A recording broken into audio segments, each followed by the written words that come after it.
na aula de relações hídricas, né? Essa aula aqui sobre nutrição mineral e transporte de solutos vai ser uma revisão das videoaulas que eu coloquei lá, né, nessa segunda parte da primeira unidade. Então, ajuda muito, né, que vocês já tenham assistido as videoaulas para compreender bem o que eu vou falar aqui, tá? Então, deixa eu iniciar aqui.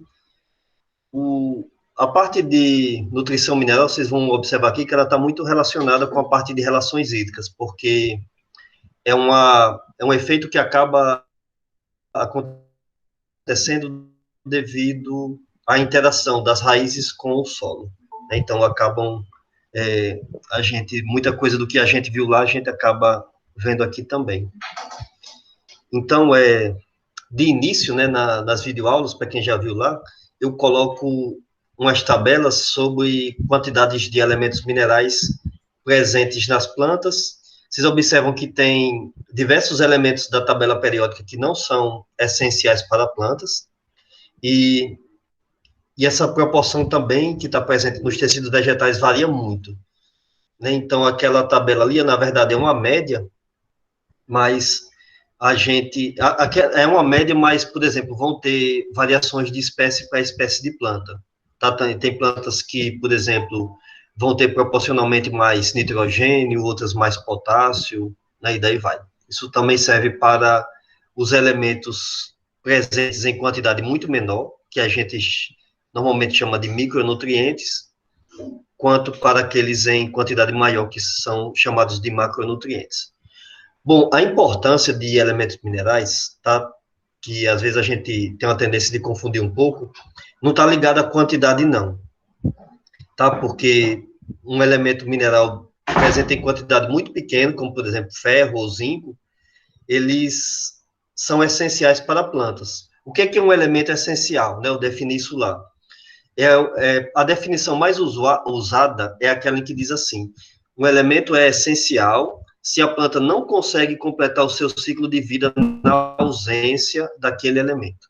Tá? Tem outras definições que falam sobre presença desse elemento em algum composto orgânico necessário para o metabolismo da planta, ou então, mesmo que não esteja ligado a algum composto orgânico, ele é necessário em alguma reação química, como, por exemplo, potássio, que é necessário para abertura e fechamento de estômatos, mas não está ligado a uma molécula orgânica. Então, ou seja, o elemento, para ser essencial, ele tem que exercer alguma função na planta. E aí a planta não consegue completar o seu ciclo de vida na ausência daquele elemento.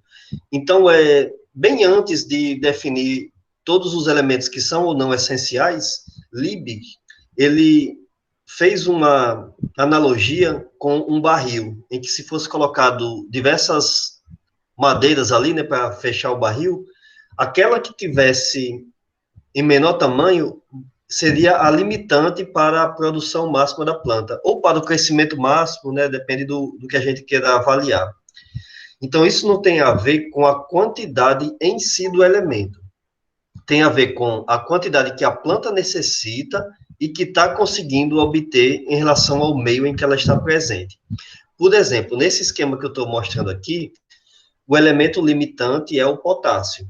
Então, a produção máxima da planta vai ser de acordo com a quantidade de potássio que ela necessita, aliás, a quantidade de potássio que ela tem presente em relação ao que ela necessita. Tá? Ela vai necessitar bem menos de ferro e de zinco, mas como são exigidos em quantidade menor, então, digamos assim, já estão bem acima do que o que ela necessita. Tá? Isso aqui está numa versão mais moderna, que leva em conta o CO2, a água e a luz, mas isso foi definido inicialmente para elementos minerais. Ok? Então, para cada um desses elementos, o ideal é a gente entender o que é que a planta tem e entender o que é que ela precisa. E os primeiros estudos sobre essencialidade de elementos minerais foram feitos utilizando técnicas muito parecidas com o que hoje é utilizado em produção comercial via hidroponia. Tá? Então, o, Para quem já viu um plantio sob hidroponia, né, vocês devem ter visto como é que acontece lá. As plantas são colocadas, essa foto aqui é de uma hidroponia de produção comercial de alface, tá? Então, vocês observam, as plantas são colocadas em um recipiente em que a raiz vai ficar em contato com uma solução nutritiva, ela não fica em contato com a água. Aliás, ela não fica em contato com o solo, ela fica em contato com uma solução nutritiva. Nessa solução nutritiva são fornecidos, nesse caso aqui, que é uma produção comercial, todos os elementos minerais necessários para a planta. Mas os estudos de essencialidade de elementos minerais, eles começaram a ser feitos com um princípio muito parecido. As plantas eram colocadas em solução nutritiva, fornecendo-se os elementos que se conhecia na época, que eram necessários para o crescimento da planta, com a exceção de um elemento apenas que eles queriam testar a essencialidade. Tá? Então, eu quero saber se cálcio é ou não essencial para a planta. Então, aí fornece todos os outros elementos via solução nutritiva, com a exceção do cálcio, e observa-se se a planta é capaz de completar o seu ciclo de vida. Se ela consegue completar o ciclo de vida na ausência do cálcio, então o cálcio não é essencial. Se ela não consegue, o cálcio é essencial, tá?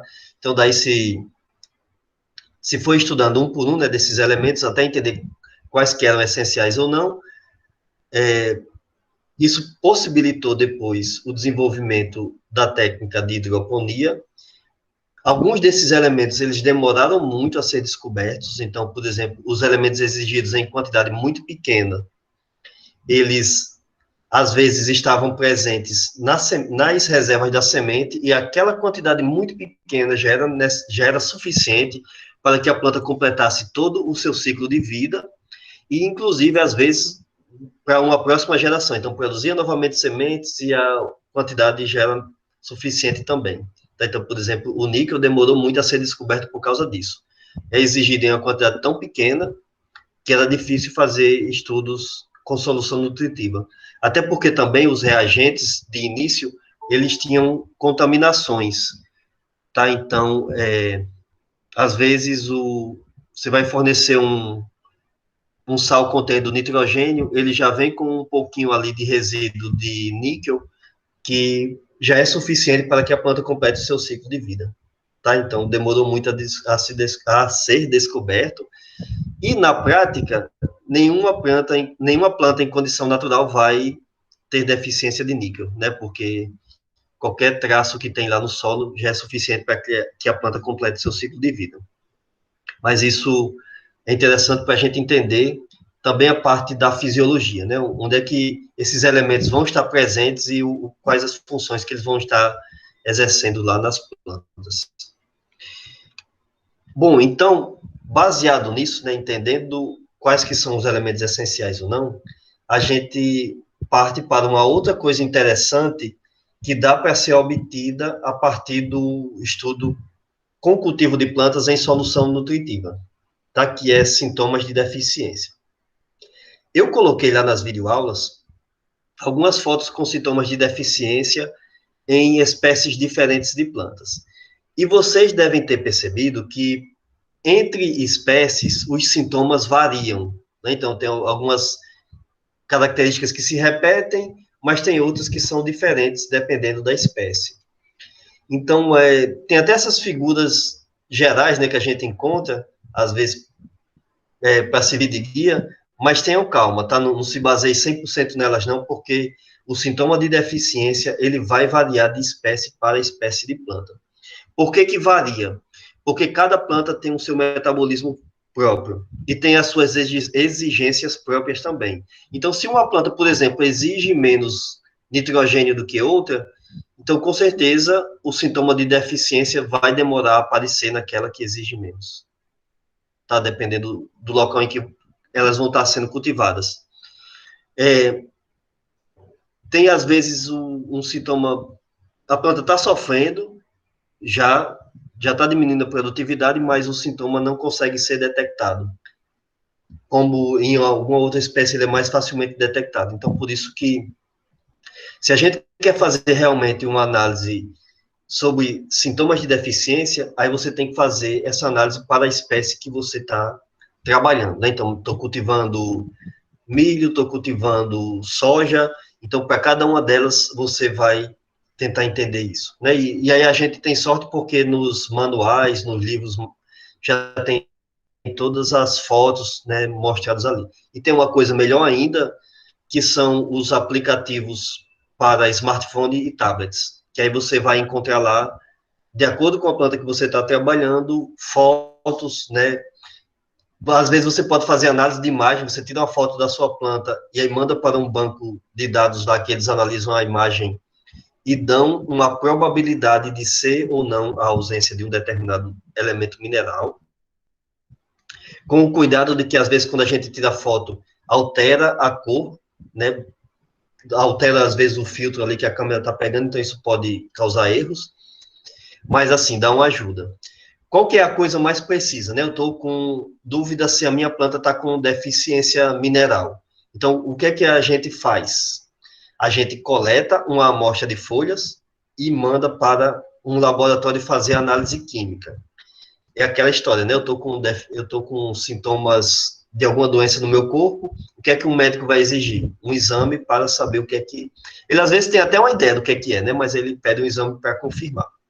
Então, se a gente quer ser preciso mesmo, a gente faz uma análise química para ter essa caracterização, tá? Só que aí nem sempre dá para fazer isso. Tá? Atualmente elas estão ficando cada vez mais baratas e mais rápidas, tá? Essas análises químicas foliares para saber de sintomas de deficiência. E sempre elas são comparadas com um padrão. Então, para cada espécie de planta vai ter um padrão a ser comparado, né? Porque, como eu acabei de comentar, cada uma tem sua exigência própria. Mas aí, às vezes, nem sempre a gente tem isso disponível, né? Imagino que eu estou num local muito longe em relação ao laboratório, que o laboratório vai demorar alguns dias para me dar a resposta da análise, e que eu já comecei a observar um sintoma de deficiência na planta que eu estou cultivando. E podem ter certeza, quando o sintoma de deficiência acontece, a planta já foi prejudicada, tá? Porque, ou seja, ela já está sofrendo, ela já está diminuindo a produtividade, já está diminuindo todos os seus processos metabólicos. Então, se eu deixar isso por mais tempo, pode ser que prejudique muito mais. Então, às vezes, é muito útil a gente fazer uma análise realmente baseada em sintomas de deficiência. Ajuda muito se você conhece o local em que está sendo cultivado, tá? Esse solo aqui tem histórico de deficiência de potássio, tem histórico de deficiência de ferro. Ah, mas eu detectei um sintoma muito parecido com deficiência de ferro. E eu sei que nesse local aqui é comum plantas terem deficiência de ferro. Então, isso já ajuda bastante também. E, é claro, a sua experiência ali no dia a dia do cultivo. Ok? Que aí é isso que a gente tem que fazer, às vezes, para se virar, né? Mas o preciso mesmo é sempre análise química. Então, dá para fazer também uma chave para identificação de sintomas de deficiência, que, inclusive, vocês mesmas, né, e vocês mesmos podem fazer isso aqui, que seria muito parecido com aquelas chaves que tem para identificação de espécies na sistemática vegetal. Então, por exemplo, a planta está com um sintoma de deficiência. Esse sintoma está na folha mais velha, totalmente desenvolvida, ou está na folha mais jovem? Tá? Porque a folha tem que estar totalmente desenvolvida, porque se ela não tiver, significa que ela teve algum outro problema ali durante a formação. Né? Então, não foi... Talvez não tenha sido deficiência mineral, pode ter sido ataque de algum herbívoro ou alguma doença. Por que a diferença entre folhas mais velhas e folhas mais jovens? Porque alguns elementos minerais, eles têm maior mobilidade interna dentro da planta, ou seja, eles conseguem ser transportados de um órgão mais velho para um órgão mais novo, e alguns outros são bastante imóveis. Então, eles não conseguem ser transportados de um órgão mais velho para um órgão mais novo. Tá? Então, esses que são mais imóveis, o sintoma de deficiência vai aparecer nas folhas e nos órgãos mais jovens. Por quê? Porque se faltou lá no solo e a planta não consegue mandar de um local mais velho dela para um local mais jovem, aí o sintoma vai aparecer exatamente nesse local mais jovem. Por que a planta prioriza o local mais jovem? Porque é o metabolicamente mais ativo. Tá? Uma folha mais jovem, ela faz muito mais fotossíntese do que uma folha mais velha. Tá? Então, órgãos vegetais são como nós, tá? Vão envelhecendo e vão diminuindo o seu metabolismo. Se o sintoma apareceu na folha mais antiga, significa que é um elemento muito móvel que consegue ser transportado. Tá? Então, aí você vê, né? Ah, o que aconteceu lá na folha? Tá? Ela está avermelhada. Opa, se está avermelhada e a folha mais jovem, é fósforo. Se está com clorose, ou seja, amarelada, é generalizada ou é interneval? Né? Ou seja, entre as nevudas. Se é generalizada, é nitrogênio, e aí vai. Tá? Vocês veem que isso é bem tranquilo. Mas isso daqui, tá? Foi feito para algodão. Para cada espécie vegetal, a gente tem que fazer isso, assim como visualmente a gente tem que identificar isso para cada espécie de planta. E, às vezes, dentro de cada cultivar, tá? Dentro de cada genótipo, dentro de cada variedade de planta, a gente tem que fazer isso daí também, porque mesmo uma mesma espécie, com cultivares diferentes, a gente encontra sintomas diferentes também. Tá? Então, para ver como a coisa, às vezes, tem que ser muito específica. Ok? Mas ajuda bastante, tá?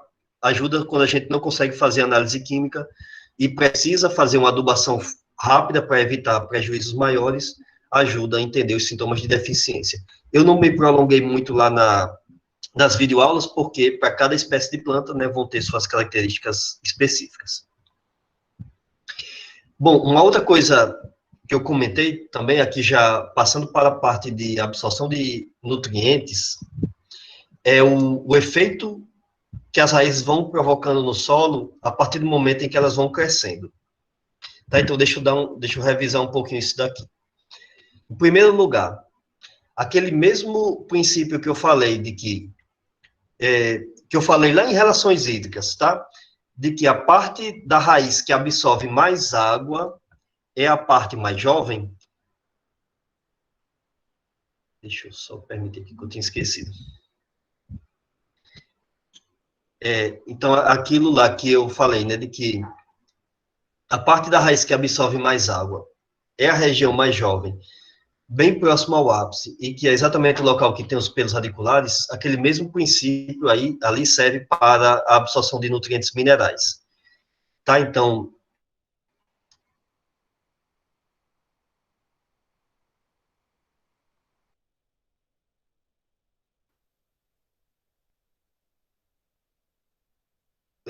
e aí que ando ou falhando na lateral do solo. Tá? Então, ela vai, absorve o máximo possível de nutrientes ali naquele local de contato e vai se espalhando. Então, cada vez que ela se aprofunda mais, ela vai explorando novas porções do solo. Então, sempre a região mais jovem, próximo ao ápice, tanto da raiz principal, quanto das diversas raízes laterais que vão se formando ali, tá? Cada uma delas vão ter uma região jovem com pelos radiculares. E aí, então, ela vai explorando nesse solo. E o que é jovem agora, com o tempo vai ficar antigo, né? A raiz vai crescendo cada vez mais. E quando a raiz vai crescendo, então ela vai alterando também a química do solo em que ela está presente. A região do solo bem próxima à raiz, ela é chamada de rizosfera. Tá? Por quê? Porque é exatamente o solo que está em contato com a raiz e que pode ser modificado quimicamente pela raiz. Então, como é que ocorre essa mudança química? Normalmente a planta faz a acidificação do solo através do... Tem diversas formas de fazer isso, tá? Tem plantas que excretam ácidos orgânicos ou outras substâncias no solo. E uma forma muito comum que ocorre em todas as espécies de plantas é a acidificação via íons H+, tá? Que são liberados pelas raízes.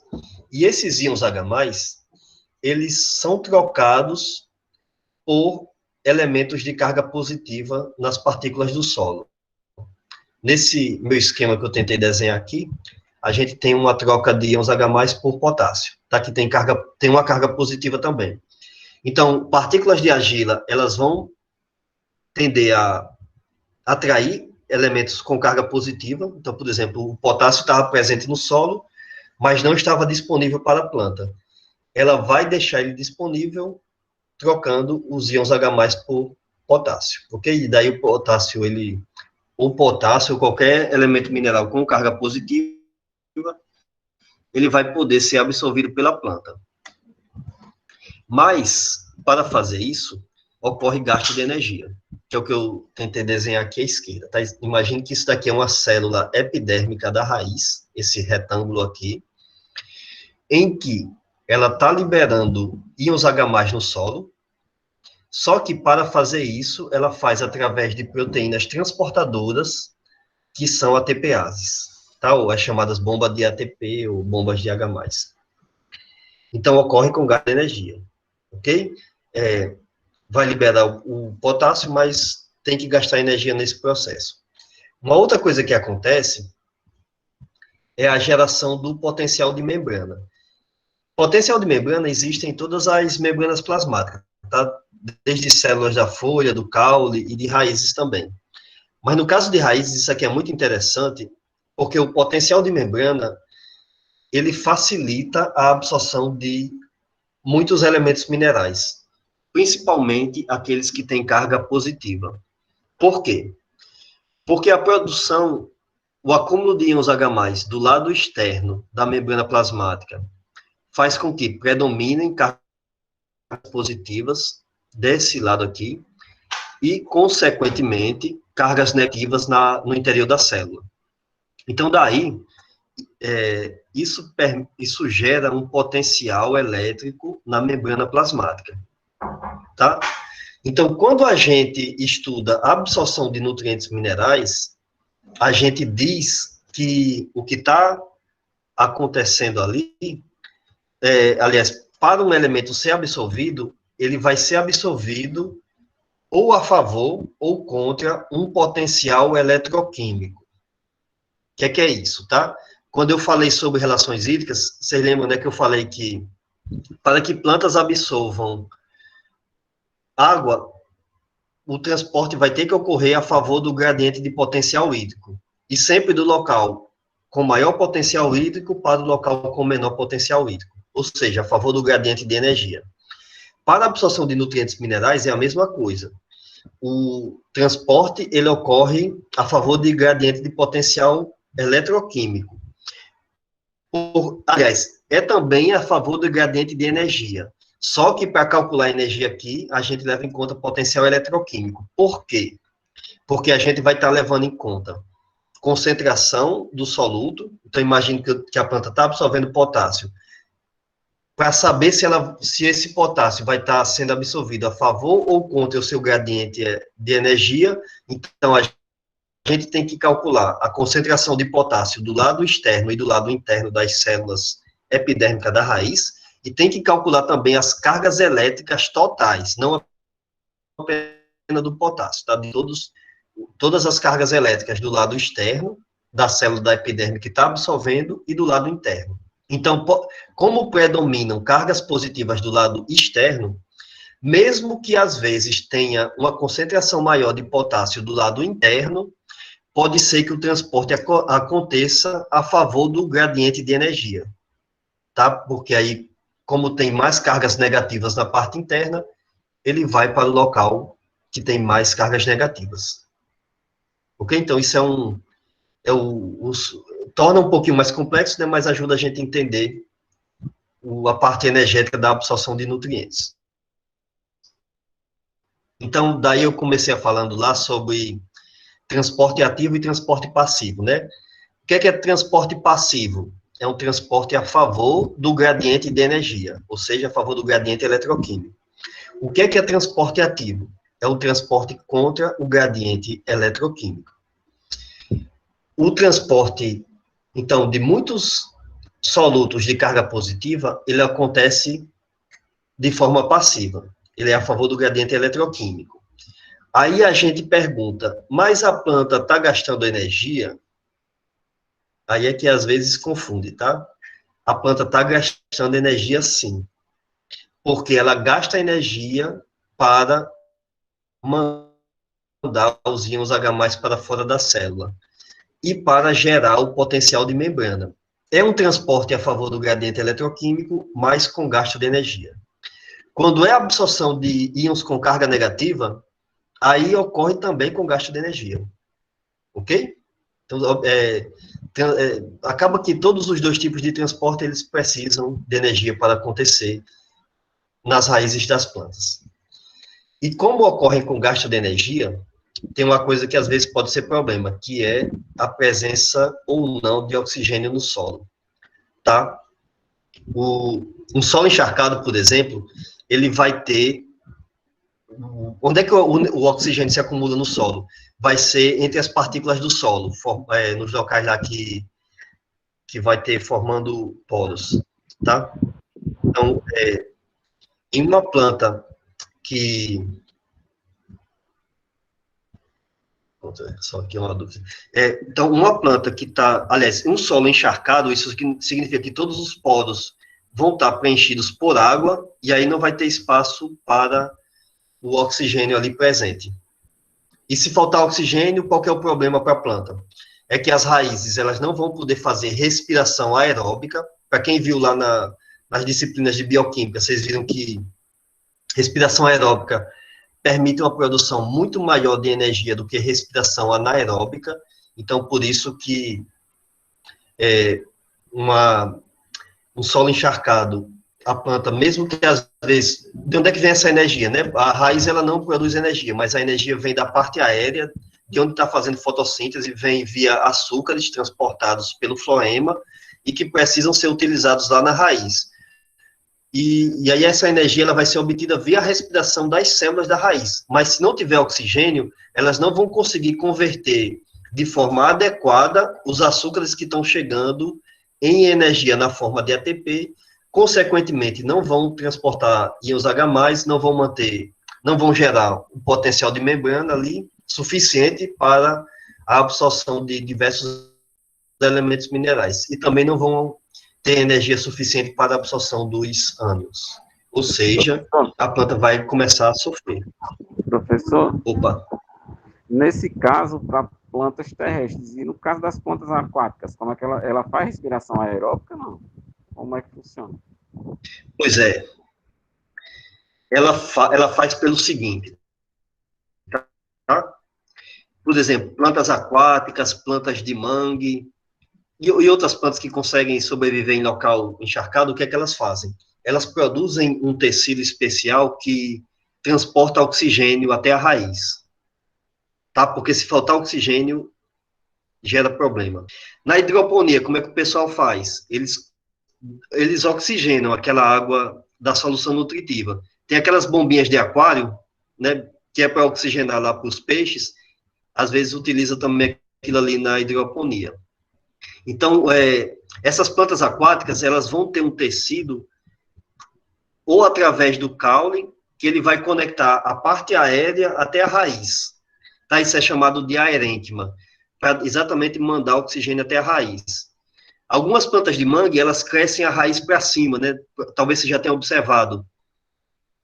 Que aquilo ali é exatamente para poder, aquela raiz que está fora da superfície da água, conseguir absorver oxigênio e mandar para as raízes que estão abaixo. Por que o pessoal cultiva arroz alagado? Porque a bainha da folha do arroz mantém uma cavidade ali com o caule, aliás, as diversas bainhas, né? Permitindo um canal para a passagem do oxigênio. Então, de toda forma, tem que ter oxigênio na raiz, tá? Acontece que tem plantas que exigem, ou seja, que fazem um metabolismo mais lento do que outras, aí elas vão exigir menos oxigênio. Mas para ter uma respiração eficiente na raiz, tem que ter oxigênio. Ok? Entendi, professor. Obrigado. Beleza. Então, vamos lá. Uma outra coisa interessante, tá? Que eu comentei lá na parte de nutrição, é com relação aos tipos de simbiose que podem ocorrer entre micro-organismos nas raízes. E aí eu falei de duas simbioses que são importantes, aliás, que são muito importantes para a ecologia, e quando a gente pensa também em produção agronômica, elas são muito importantes, que é o das bactérias que formam nódulos, chamadas de rizóbios, que são importantes para a absorção de nitrogênio, e das micorrizas, que são fungos que tem como função principal aumentar muito a superfície de contato da raiz com o solo. Aliás, risóbios eu vou deixar para falar na segunda parte da disciplina, tá? Porque quando eu for falar sobre risóbios, eu preciso comentar um pouquinho sobre a parte energética e a parte metabólica também. Tá? Mas aí não atrapalha em nada o assunto que a gente está vendo aqui, não. Já micorrizas, elas têm muito mais a ver com a parte de nutrição mesmo de plantas, porque o efeito delas o efeito principal de micorrizas, como está desenhado nesse esquema aqui, né, de um lado esquerdo sem micorrizas e do lado direito tal, então elas acabam, o que a micorriza faz, né? Tem mais detalhes nas videoaulas, mas ela liga bastante as células da raiz com, principalmente ali a região dos pelos radiculares, tá? Com as partículas do solo. É como se fossem extensões da raiz muito fininhas, né? Por que essa relação é simbiótica? Porque os dois indivíduos, teoricamente, daqui a pouco eu vou mostrar que tem controvérsias, mas porque as duas espécies se beneficiam, tá? A planta se beneficia porque tem um aumento muito maior na absorção de nutrientes minerais, principalmente solos pobres em fósforo, tá? As plantas que crescem em solos muito pobres em fósforo e que são a maioria dos ecossistemas, elas dependem muito das micorrizas. As micorrizas elas são altamente eficientes para a retirada do fósforo do solo, porque às vezes o fósforo está até presente, mas está ligado com muita força com as partículas do solo, com matéria orgânica e às vezes com outros elementos minerais. Então não está disponível para a planta. E as micorrizas conseguem retirar com muita eficiência, tá? Elas liberam compostos químicos, elas alteram a rizosfera, né, e conseguem absorver esse fósforo. Só que, em troca, elas absorvem fósforo e alguns outros nutrientes minerais, e quando elas absorvem,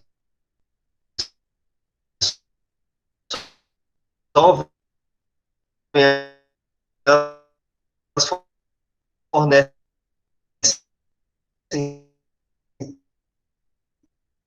parte de acordo com também fonte de energia. Tá? Os fungos, eles não são autotróficos, eles dependem de energia ali para a sua sobrevivência, então é uma troca interessante, né? É interessante que para a maioria das espécies de plantas existem associações com micorrizas. Então, se a gente pega musgos, pteridófitas, gimnospermas, né, diversos grupos das gimnospermas, os diversos grupos das angiospermas, a maior parte das espécies de plantas fazem simbiose via micorrizas. Se encontra micorrizas em registros fósseis, né, então tem até uma discussão de que as plantas só conseguiram se adaptar aos ecossistemas terrestres pela ajuda que tiveram das micorrizas, né, que elas estavam saindo ali do ambiente aquático, que absorviam nutrientes do próprio líquido, né, dos oceanos ou de lagos, e tiveram que mudar, né, tiveram que absorver esses nutrientes do solo. E provavelmente isso só foi possível pela simbiose com micorrizas. Tá? Então, é realmente uma relação bastante comum na natureza,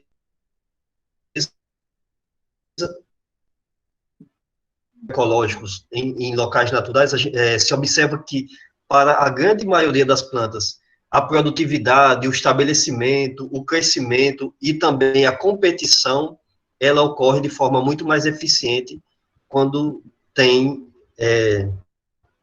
quando forma a simbiose, tá, com micorrizas. Aí, só que nem tudo, né, é fácil de se entender. Quando a gente começa a estudar as coisas, aí começam a surgir cada vez mais dúvidas. Então, para algumas plantas, né, esse tipo de simbiose que eu acabo de comentar é um tipo de mutualismo, né, em que as duas espécies se beneficiam. Mas quando a gente começa a estudar todos esses tipos de relações, aí a gente observa que nem todas elas são mutualísticas, tá? Tem algumas situações em que as plantas se beneficiam mais Aliás, tem algumas situações em que apenas a micorriza se beneficia, então ela dá um jeito de absorver energia e carbono da planta e não dá nutrientes em troca, ou às vezes fornece nutrientes em quantidade menor do que o que a planta está necessitando, ou então em quantidade menor do que o que a planta gastou, né? A planta gasta às vezes muita energia para manter essas micorrizas, mas está tendo uma recompensa menor. E às vezes tem plantas que se beneficiam da situação sem retribuir carbono. Tá? Tem algumas plantas que elas, em vez de serem parasitadas por micorrizas, elas quem parasitam as micorrizas. Tá? Tem uma espécie de orquídea de terra que ela faz isso. Ela nem faz fotossíntese. Ela absorve tanto nutrientes como carbono das micorrizas e não dá nada em troca. E de onde é que as micorrizas retiram carbono? Provavelmente de outras espécies vegetais que estão ali em volta, tá? Então, a planta ali, a orquídea está sendo parasita de outras... Né? É uma relação bem complexa, né? Quando a gente estuda isso na biologia, parece simples, mas quando vai para a prática, acaba se tornando complexo. Tá? Então, acontecem essas situações. São muito importantes, mas tem situações em que as micorrizas se beneficiam mais, tem outras situações em que as plantas se beneficiam mais. Normalmente, tá, principalmente para a maior parte das espécies cultivadas, quem controla a relação é a planta. Então, quando se fornece, por exemplo, fósforo ao solo, a planta é quem vai, digamos assim, tem fósforo suficiente para que fazer associação com micorriza. Então, as plantas não permitem que a associação se forme. Tá? Então, para muitas espécies de planta, isso daí já foi verificado. Tem algumas situações em ecossistemas naturais que quem controla a situação toda é a micorriza. Tá? Ela controla, inclusive, o crescimento da planta. Tá? Ela tem esse efeito benéfico de estimular o crescimento, mas elas beneficiam até certo ponto, por causa de uma questão, né, que, teoricamente, tá, ninguém sabe se isso daqui é certeza, mas em situações naturais, provavelmente para as micorrizas é interessante que exista uma maior diversidade de espécies. Então, elas estimulam o crescimento de algumas espécies de plantas, mas quando essa espécie de planta já está muito predominante naquele local, elas inibem o crescimento delas para deixar outras espécies crescerem. Tá? Tem diversos dados de estudos ecológicos mostrando essa situação. Tá? Então, para mostrar que algumas vezes é a micorriza que está ali no controle, porque talvez para ela seja mais benéfico uma presença de espécies diferentes ali, tá? Competindo, né, e atuando lá. Tem a questão de interconexão entre espécies. Né? Esse assunto foi muito comentado recentemente, depois do lançamento de um livro chamado A Vida Secreta das Árvores, mas daqui a pouco eu vou dizer para vocês terem cuidado com esse livro, tá? Então, realmente existe interconexão entre espécies, porque como as micorrizas aumentam muito a superfície de contato, então realmente a raiz de uma planta, mesmo que de espécie diferente, ela vai estar em contato com a raiz de outra espécie de planta, desde que ela seja colonizada pela mesma micorriza ali, tá? Porque a gente diz que é a mesma porque ela forma uma hifa tão grande, tá? Uma rede tão grande ali no solo, que realmente é como se fosse um indivíduo apenas, tá? Ali presente e ligando duas espécies diferentes de plantas.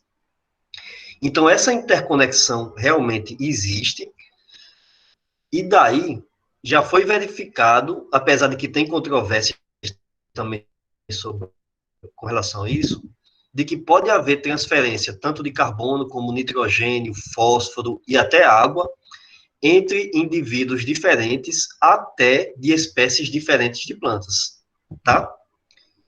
Que é o que o autor lá daquele livro comenta, né? Que quando uma planta, mesmo de uma espécie diferente, está sofrendo, ela pode ser auxiliada por uma outra planta via a rede de micorrizas. Só que, tá? Ele fez essa observação e ele generalizou demais. Porque provavelmente não é que a planta que está melhor, né, em condições melhor, está querendo ajudar a que está sofrendo. É porque provavelmente para a micorriza, né, ou micorrizas, porque não é só, às vezes, não é só uma espécie que está ali presente. Então, essa relação ela é muito variável. Então, uma espécie de planta pode fazer simbiose com diversas espécies de micorriza, uma espécie de micorriza pode fazer simbiose com diversas espécies de plantas, tá? Então, isso... E diversos indivíduos ao mesmo tempo também. Acaba tornando uma relação bem complexa mesmo. Mas, então, pode ser que seja para o interesse de uma ou mais espécies de micorrizas que mais indivíduos sejam mantidos vivos, tá? Então, não é que uma planta está querendo auxiliar a outra. Pode até ser que seja, tá? Não estou dizendo que está errado. Pode ser que, por exemplo, ecologicamente, para a sobrevivência de uma espécie, seja mais interessante que uma outra esteja ali próxima a ela. Para quê? Né? Talvez para que quando tiver um ataque de herbívoros, ele não vá todo para apenas uma espécie. Quando tiver um vento mais forte, ele não atinja com tanta intensidade um indivíduo, né? Então, as relações ecológicas, elas são muito complicadas e isso ainda está bem no início dos estudos, tá? Ainda falta se descobrir muita coisa. Mas, teoricamente, os dados experimentais, eles estão indicando, ou estão pelo menos sugerindo, que essas transferências, elas acontecem para, principalmente, trazer benefício para as micorrizas, tá? Lá no solo. Então, provavelmente, no futuro, né, a gente vai ter mais algumas novidades, né? Apesar de ser uma relação tão importante, ainda falta, né, se conhecer muita coisa sobre essa regulação, principalmente. Uma coisa que se sabe é que, às vezes, ela é necessária para o estabelecimento de plântulas. Então, uma espécie de planta joga sua semente ali no solo. Se é uma planta que já tem micorrizas na sua rizosfera, essa semente vai fazer a simbiose com micorriza de forma muito mais rápida e, consequentemente, vai ter uma probabilidade uma probabilidade maior também de sobrevivência naquele local. Então, tem dados experimentais bem documentados mesmo de uma espécie de planta em Camarões, numa floresta tropical, mostrando que isso daí acontece. E também tem controvérsias, né? Eles verificaram que em uma floresta de clima temperado, algumas espécies de coníferas são beneficiadas durante a germinação, enquanto outras que são prejudicadas, né? Então, ao invés da plântula se estabelecer melhor, ela se estabelece, ela sobrevive menos no local se ela entra em contato com uma rizosfera que tem micorriza próximo à planta que produziu a própria semente. Então, a coisa, quanto mais a gente vai estudando, mais vai complicando, tá? Opa. Mas entendo, tá? É uma relação altamente importante, como eu falei, beneficia muito as plantas, apesar essas exceções que eu comentei aqui. Então, muitas vezes é muito mais barato fazer a inoculação da raiz com micorrizas do que fazer adubação fosfatada, por exemplo. Tá? Então, ele, no geral, é muito mais benéfico do que prejudicial. Tem uma coisa interessante também, que é isso daqui, tá? Tem algumas espécies de plantas que produzem esse tipo de raízes proteoides, que são o seguinte. Veja aqui a foto à esquerda, né, que está com a letra A, que tem uma mudinha, né, aqui dessa espécie de planta, e que alguns locais da raiz, tanto da raiz principal quanto das raízes laterais, ficam esses aglomerados aqui de raízes fininhas. Isso aqui não são pelos radiculares, tá? São raízes laterais mais finas se formando em aglomerados. Então, isso daqui são as chamadas raízes proteoides. Por que isso daqui é interessante? Porque facilita muito a absorção de alguns elementos minerais. Porque essas espécies de plantas, isso aqui foi observado primeiramente na família botânica Proteaceae, né? Exatamente por causa do tipo de raiz que elas tinham. Então, locais, por exemplo, solos muito pobres em fósforo, quanto mais o solo é pobre, mais as plantas produzem esses aglomerados de raízes proteóides.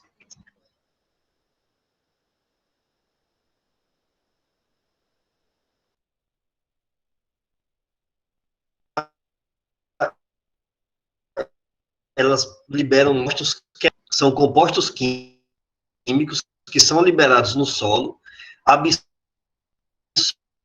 um elemento mineral que é difícil de ser absorvido diretamente pela raiz, e aí a raiz absorve novamente esse composto orgânico, já ligado ao elemento mineral, e aí ela, consequentemente, tem uma absorção facilitada, tá? Então, essas raízes, elas liberam bastante essas substâncias, aumentam muito a superfície de contato, né? Você vê aqui, porque são raízes laterais e fininhas, para aumentar a superfície de contato, liberam esses diversos compostos químicos, e daí, essas plantas aqui, dessas espécies, das espécies que produzem raízes proteóides, elas não fazem, por exemplo, associação com micorrizas, né? Por quê? Porque não fazem, né? Porque se já conseguem absorver de forma eficiente tanto o fósforo quanto outros nutrientes do solo, para que gastar energia mantendo, né, os fungos ali presentes na rizosfera? Então, é isso, né, que teoricamente acontece, né? Já foi observado na prática isso daí acontecendo, né? Então, provavelmente, quem está controlando todo o processo aí, né, são as plantas.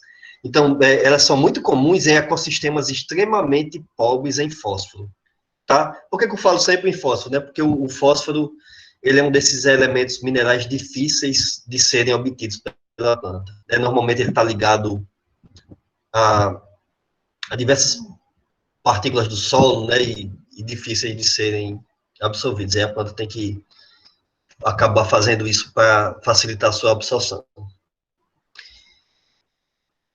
Bom, então agora eu vou falar aqui de uns probleminhas que eu até comentei lá na parte de nutrição mineral, mas aí eu comentei lá do ponto de vista de relações hídricas.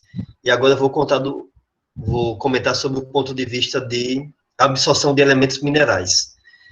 Porque, por exemplo, quando um solo tem excesso de sais, aqui tem o efeito negativo de redução do potencial osmótico, que vai dificultar a absorção de água, porque baixa também o potencial hídrico, mas tem o efeito de toxidez também, porque a planta vai poder absorver aqueles excessos de sais.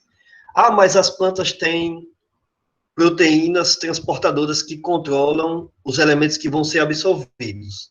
Sim, isso é verdade, e tem algumas dessas proteínas transportadoras que são altamente eficientes, que são altamente seletivas para o elemento mineral que está sendo transportado.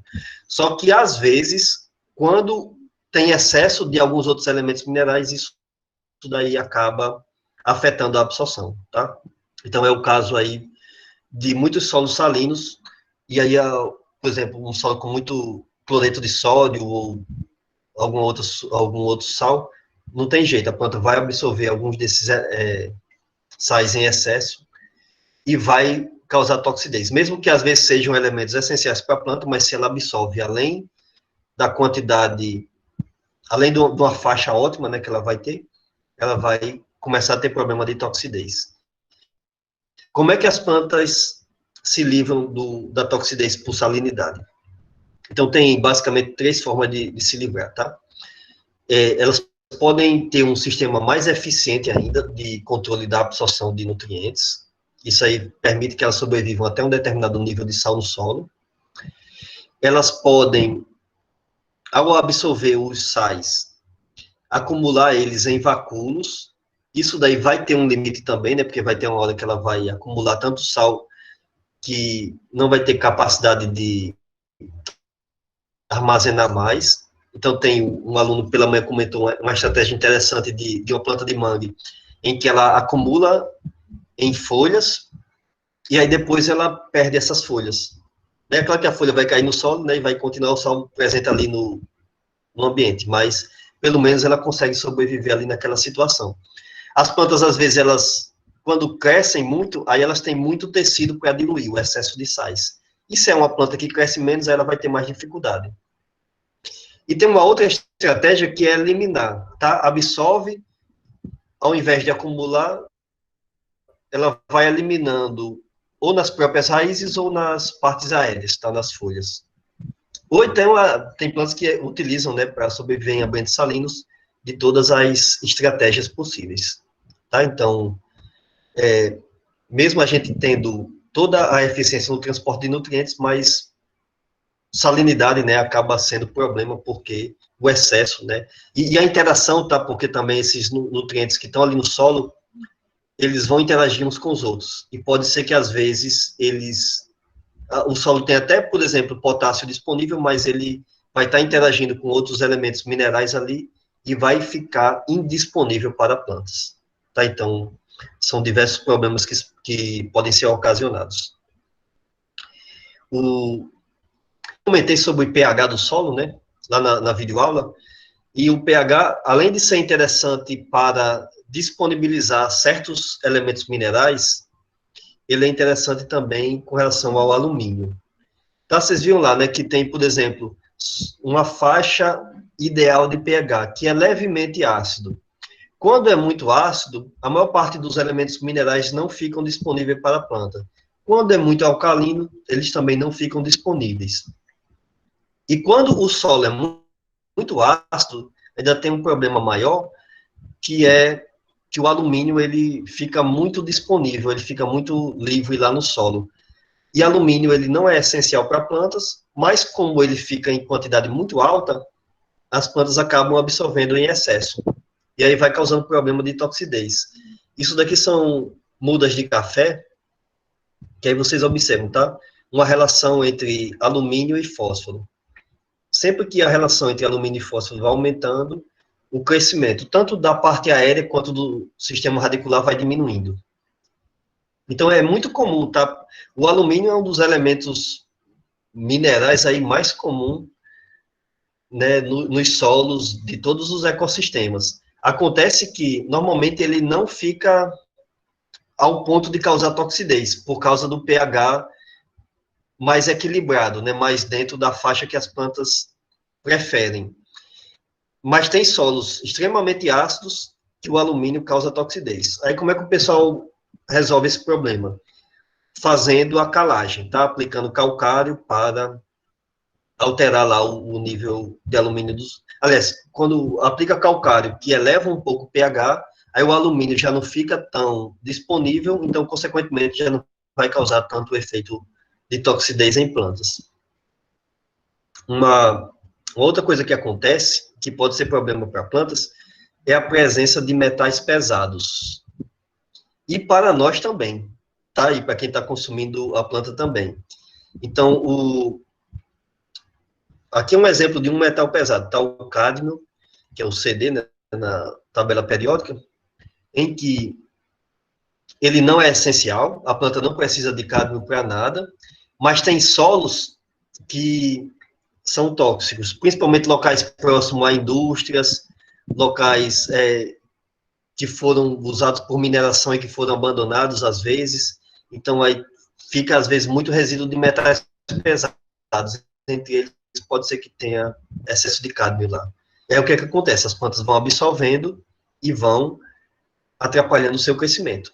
Como ele não é essencial, né, aquela história, a planta não precisa, a planta não absorveria, ela não quer, ela não existe nenhuma proteína transportadora em plantas para absorver, mas ela acaba sendo absorvido via transportadores de outros elementos minerais, porque está em excesso ali no solo. E aí acaba prejudicando o desenvolvimento de plantas. Tá, então é isso, esse efeito fitotóxico, ele acaba ocorrendo, né, e ele pode ser observado às vezes. Sim, além do cádmio, né, tem outros elementos que eles podem ser considerados também como metais pesados. Então, aqui tem um exemplo do cobre e do zinco, por exemplo. São elementos essenciais, tá?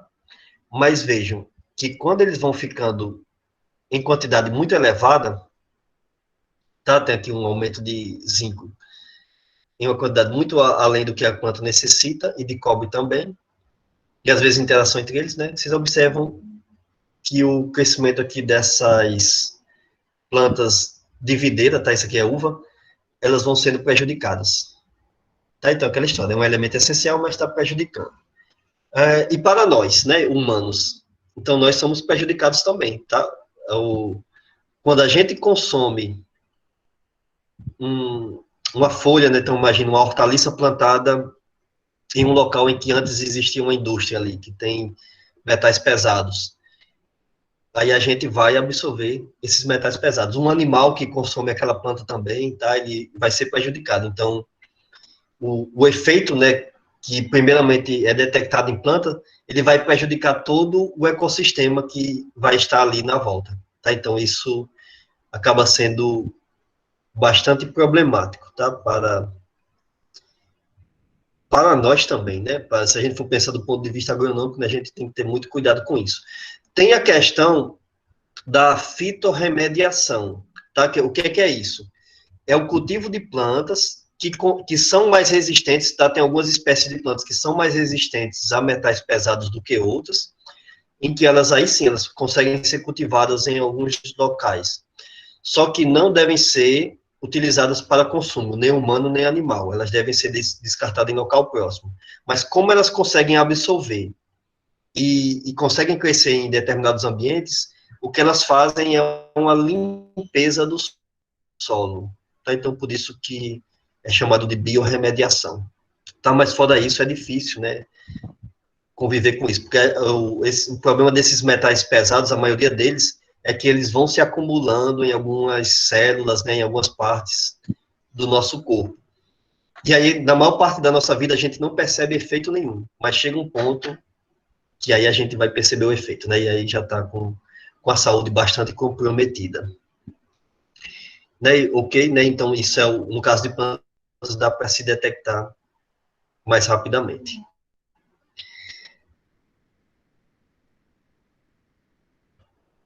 Essa parte de tanto de nutrição quanto de absorção de nutrientes minerais. Se vocês tiverem alguma dúvida, fiquem à vontade para fazer pergunta, ou aqui, ou via e-mail, ou via WhatsApp também, né? Não tem problema nenhum, podem ficar bastante à vontade.